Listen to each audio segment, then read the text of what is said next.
વર્ધી એસોસિએશને Nadiad RTO વિરુદ્ધ કર્યા સૂત્રોચ્ચાર। રાજકોટમાં જે ગેમ ઝોનમાં જે અગ્નિકાંડ થયો ત્યારબાદ તંત્ર જાગતું થયું છે, ત્યારે તેની સીધી અસર હવે સ્કૂલો પર પણ જોવા મળી રહી છે। ટેક્સી પાર્સિંગનું મેક્સી પાર્સિંગ કરવામાં આવતો હોવાથી સ્કૂલ વાન ડ્રાઈવરોને પડતી મુશ્કેલીઓ અને સ્કૂલના ડ્રાઈવરો પર 25 થી 30 હજારનો વીમો વત્તા 800 રૂપિયા ટેક્સ આવવાથી ટેક્સી ડ્રાઈવર એસોસિએશને આરટીઓ વિરુદ્ધ સૂત્રોચ્ચાર કર્યા અને પર નડિયાદ સ્કૂલ ડ્રાઈવર એસોસિએશન દ્વારા કાલથી હડતાલ પર ઉતરી જશે તેવા સૂત્રોચ્ચાર કર્યા હતા। જી, આપનું નામ અને આજે શા કારણે ભેગા થયા છો? મારું નામ નીતિનભાઈ એમ પટેલ છે। હું આ નડિયાદ ખાતે પ્રમુખ બન્યો છું અને આ સ્કૂલ વર્ધીમાં જે પકડાપકડી થઈ રહી છે એ બને તો ખોટી જ છે। પહેલાંય ખોટી હતી જે અને અગ્નિકાંડ થયું એમાં આ સ્કૂલ વર્ધીને કેમ તો સી લેવા દેવા, એમાં પકડાપકડી કેમ?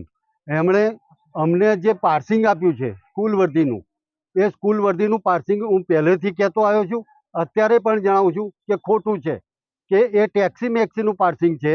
ટેક્સી મેક્સીનું પાર્સિંગ દિવસના 300 કિલોમીટરનું ભાડું લે।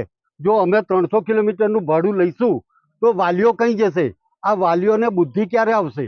અમે વાલીઓને જણાવીએ છીએ કે કાલથી અમે ઘેર બેસીએ છીએ, તમે ઊભા થાવ કે આ ખોટું પાર્સિંગ છે અને સાચું પાર્સિંગ સ્કૂલ વર્ધીનું અલગ કરાવો અને આ બધા ધતિંગ જે ઘડીએ ઘડીએ ઊભા થાય કંઈક અને અમને પકડે, જે અકસ્માત છે એ કુદરતી છે, તો પછી એમાં અમારો મરો થાય છે, 10-10 હજાર 25-25 હજારનો મેમો ભરવો પડે છે।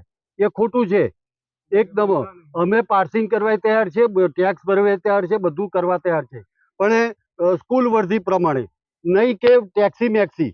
આ ટેક્સી મેક્સીનું જે અમારી પર થોપી બેહાડી છે, પહેલાંય જણાવ્યું હતું, હજુ જણાવું છું, અને અત્યારે વાલીઓ આ બાબતમાં ઊભા થાય એવી મારી નમ્ર અરજી છે।